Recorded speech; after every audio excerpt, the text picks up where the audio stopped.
நமச்சிவாய். ஜெய் வர அன்பு பக்தர்களே, 2026 பிறந்துடுச்சு. நிறைய ராசி பலன்கள்லாம் பார்த்துட்டோம்.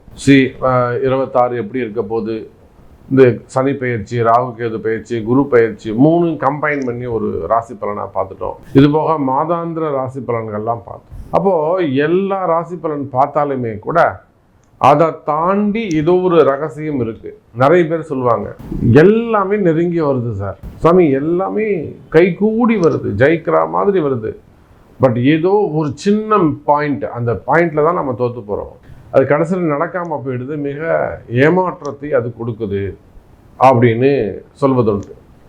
அப்போ இதெல்லாம் இது எதனால் வருது அப்படின்னு பார்த்தீங்கன்னாக்கா, ஏதேனும் ஒரு இறை வழிபாடாக இருக்கலாம். ஒரு கோவிலுக்கு ஒரு குறிப்பிட்ட நட்சத்திரத்தில் அல்லது ஒரு குறிப்பிட்ட திதியில் அல்லது ஒரு குறிப்பிட்ட கரணத்தில் நாமயோகமாக இருக்கலாம். மெயினாக நட்சத்திரங்கள், அதுவும் சாரநாதனை அடிப்படையாக கொண்டு வரக்கூடிய நட்சத்திரங்கள். அப்படி இல்லைன்னா உங்கள் ஜென்ம நட்சத்திரம், அந்த நட்சத்திரத்துக்கு எந்த மாதிரியான கோவிலுக்கு போனால் நீங்கள் ஜெயிக்கலாம். உங்கள் குறிப்பிட்ட நட்சத்திரத்துக்கு எந்த மாதிரியான கோவிலுக்கு போனால் ஜெயிக்கலாம். இது இந்த 26க்கு மட்டும்தான் பொருந்தும், 2026க்கு மட்டும்தான். ஸோ ஒரு அர்ஜென்ட்டாக இருக்கீங்க, எனக்கு இம்மீடியட் ஒரு ரிலீஃப் வேணும், நான் உடனே ஜெயிக்கணும், எனக்கு டைம் இல்லை சார், நான் இம்மீடியட்டாக எனக்கு அடுத்த மாதம் எனக்கு ஹியரிங் வருது, அடுத்த மாதம் நான் இந்த ஜாபை போகுது, அடுத்த மாதம் நான் ஜாபில் ஜாயின் பண்ணி ஆகணும். ஸோ ஒரு அர்ஜென்ட்டில் இருக்கீங்க, நான் பொண்ணுக்கு கல்யாணம் பண்ணி ஆகணும், பையனை படிக்க வச்சே ஆகணும், பசங்களை படிக்க வைக்கணும், கமிட்மெண்ட் இருக்குது. இப்போ ஏதோ ஒரு அர்ஜென்சி, இல்லைன்னா எனக்கு இம்மீடியட் என் மனைவி வந்தே ஆகணும், ஃபேமிலி ஒன்று சேரணும், அல்லது ஹெல்த் இஷ்யூஸ் இருக்குது, ஒரு பிளாக் மேஜிக் இருக்குது, ப்ராப்ளம் தாங்க முடியல, ஏதோ சம்திங் தாங்க. அன்றைக்கெல்லாம் ஒரு அம்மா ஃபோன் பண்ணுறாங்க, சார் நான் ஒரு கோவிலுக்கு போயிருந்தேன், இந்த மாதிரி கோவிலுக்கு போகும்போது அங்கே ஒருத்தர் சொல்கிறாங்க, யாரோ ஒரு சாம்பல் எட்டுன்னு உங்கள் வீட்டில் தளிச்சு விட்டுட்டாங்க, அந்த மாதிரி அந்த துஷ்ட சக்தி மாதிரியான ஒரு சாம்பல் நம்ம வீட்டில் இருக்கான் சார், என்ன பண்ணணும், நாங்கள் என்ன மாதிரியான வழிபாடு செய்யணும்னு கேட்குறாங்க. அப்போது நேரங்காலம் ஒருத்தருக்கு சரியில்லை அப்படின்னாக்கா அவங்களுக்கு எல்லா பயமும் தொற்றிக்கொள்ளும், பார்க்குறதெல்லாம் அவங்களுக்கு பயமாக தான் இருக்கும். இதனால தான் இது நடந்ததோ நம்புகிற மாதிரியே இருக்கும். அப்போ இவ்வளோ கஷ்டங்கள், உடல்நிலை ஆரோக்கியமாக இருக்கலாம், குடும்ப கஷ்டமாக இருக்கலாம், அடுத்தடுத்து பிளாக் ஆகிட்டே வருது, ஒன்று பிளாக் ஆகிட்டே வரும்.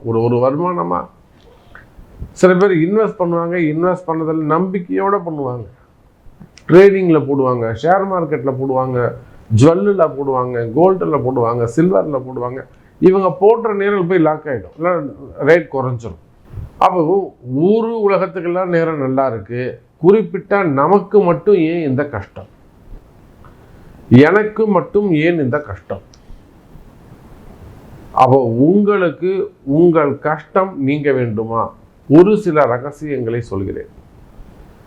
குறிப்பிட்ட உங்க நட்சத்திரம், உங்க பிறப்பு நட்சத்திரம் எதுவோ, உங்க பிறப்பு நட்சத்திரத்தை அடிப்படையாக கொண்டு யாரோட நீங்க சேரலாம், யாரெல்லாம் உங்களுக்கு ஃப்ரெண்டா இருப்பாங்க, யாரெல்லாம் உங்களுக்கு எனிமியா இருப்பாங்க, அல்லது ஆண்கள் எப்படி இருப்பாங்க, பெண்கள் எப்படி இருப்பாங்க, அதே போல் யாரோட நீங்கள் அதிகமாக ஃபேவரபுளாக பழகலாம், நம்பலாம், இல்லை நம்பலாமா நம்பக்கூடாதா, இது போன்ற ரகசியங்களை ஒரு நட்சத்திரத்துக்கும் சொல்ல போகிறோம். அதே போல் நீங்கள் வணங்க வேண்டிய தெய்வம், இந்த வருஷம் நீங்கள் எந்த கோவிலுக்கு போகணும், எந்த நட்சத்திரத்தில் போகணும், அதே போல் அங்கே போய் என்ன செய்யணும், இதையெல்லாம் தான் நம்ம இந்த பதிவில் பார்க்க போகிறோம். குறிப்பாக நீங்கள் எந்த கோவிலுக்கு போனாலும் சரி, பரிகாரம் ஒன்று தான்.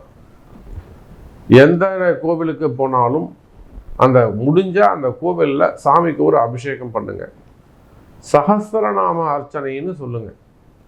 அந்த கோவிலில் சகஸ்ரநாமம் உங்களுக்கு தேவைன்னா நீங்கள் வேர்ல்டு வைடு உலகம் முழுவதும் நீங்கள் எங்கே இருந்தாலும் சரி தான், உங்களுக்கு அந்த அர்ச்சனை அபிஷேகம் நம்ம சார்பில் உங்களுக்கு செய்து தரப்படும். கீழே உள்ள நம்பரை தொடர்பு கொள்ளுங்க. தேவை இருந்தாலும் எங்களுக்கே தெரியும், நாங்களே பார்த்துக்கிறோம்னா தாராளமாக செய்யுங்க.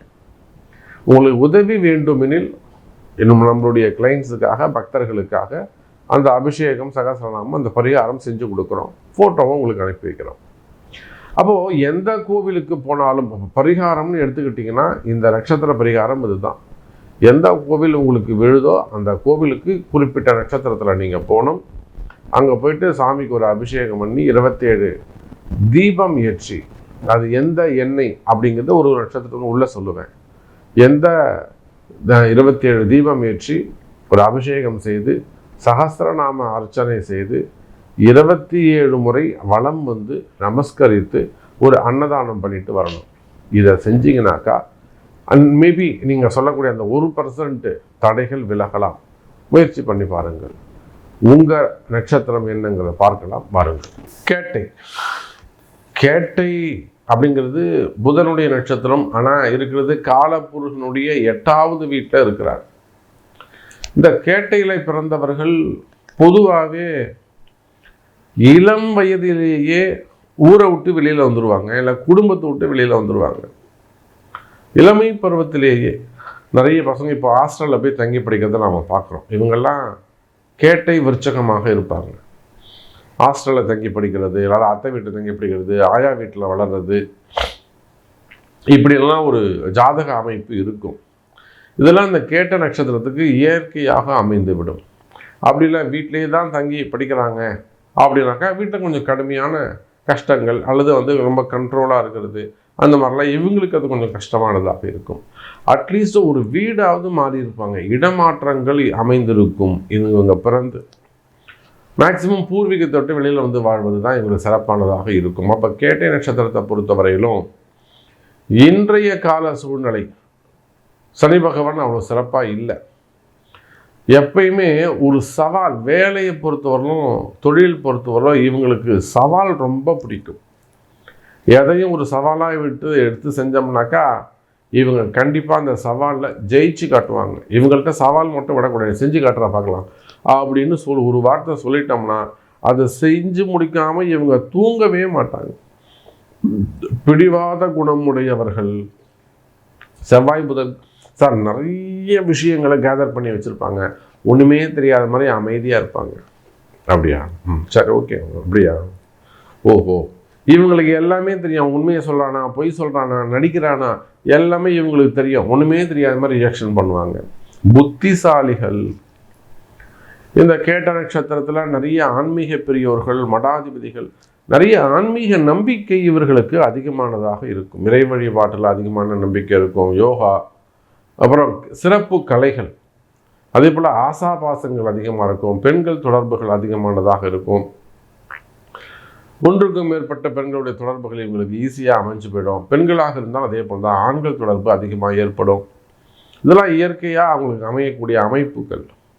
அப்போ இந்த கேட்ட நட்சத்திரத்தில் பிறந்தவங்க என்ன மாதிரியான வழிபாடுகள் செய்யணும்? மெயினாக தொழில் செய்யக்கூடியவங்க, வியாபாரம் செய்யக்கூடியவங்க, பிஸ்னஸ் பண்ணக்கூடியவங்க, பிஸ்னஸில் நீங்கள் நல்லா ஜெயிக்கணும் அப்படின்னு சொன்னாக்கா திருவெண்காடு வழிபாடு செய்வது. சூரிய தீர்த்தம், அங்கே 3 தீர்த்தம் இருக்குது.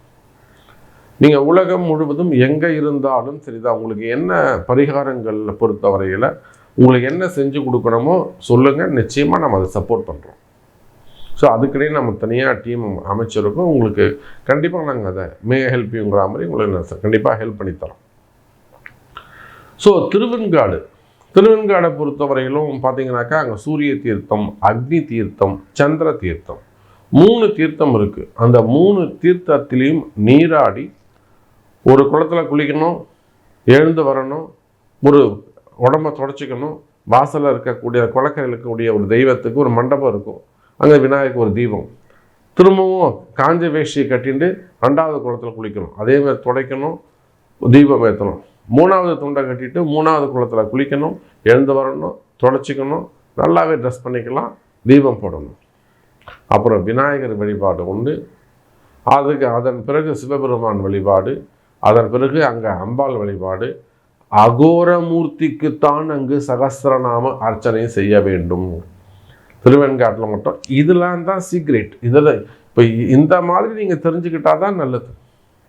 அப்போ திருவெண்காட்டில் வந்து அகோரமூர்த்தின்னு ஒருத்தர் இருக்கிறார். அந்த அகோரமூர்த்திக்கு ஒரு சகஸ்ரநாம அர்ச்சனை செய்வித்து எலுமிச்சம்பழ சாதம் மிக சிறப்பு. எலுமிச்சம்பழ சாதம் போடலாம், இல்லைனா வந்து புதினா சாதம், கொத்தமல்லி சாதம் போடலாம். அப்படின்னா வந்து உங்களுக்கு வந்து புளி சாதம் ரொம்ப சிறப்பானதாக இருக்கும். அப்போ எலுமிச்சம்பழ சாதம் ரொம்ப சிறப்பு. அப்போது அகோரமூர்த்திக்கு சகஸ்ரநாம அர்ச்சனை செய்து இலுப்பை எண்ணெயில் தீபம் ஏற்ற வேண்டிய எண்ணெய் இலுப்பை எண்ணெய் 27 தீபம் 27 சுத்து. இதுக்கப்புறம் புதனுக்கு ஒரு அர்ச்சனை பண்ணிக்கலாம். திருவெண்காடு வழிபாடு உங்களுக்கு கேட்டை நட்சத்திரத்துக்கு உங்கள் ஜென்ம நட்சத்திரம் அன்னைக்கு போகணும், அதுதான் முக்கியம்.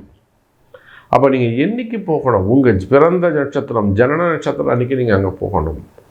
அப்படி போக முடியலன்னா ஏகாதசி அன்னைக்கு நீங்கள் போகலாம். அப்போ இதை போல் இன்னும் நிறைய ரகசியங்கள், ஜோதிட ரகசியங்கள், உங்கள் பிறப்பு ரகசியங்கள் நீங்கள் தெரிஞ்சுக்கணும்னா நிச்சயமாக அதுக்கு உங்கள் பிறப்பு ஜாதகம் முக்கியம். வாழ்த்துக்கள்.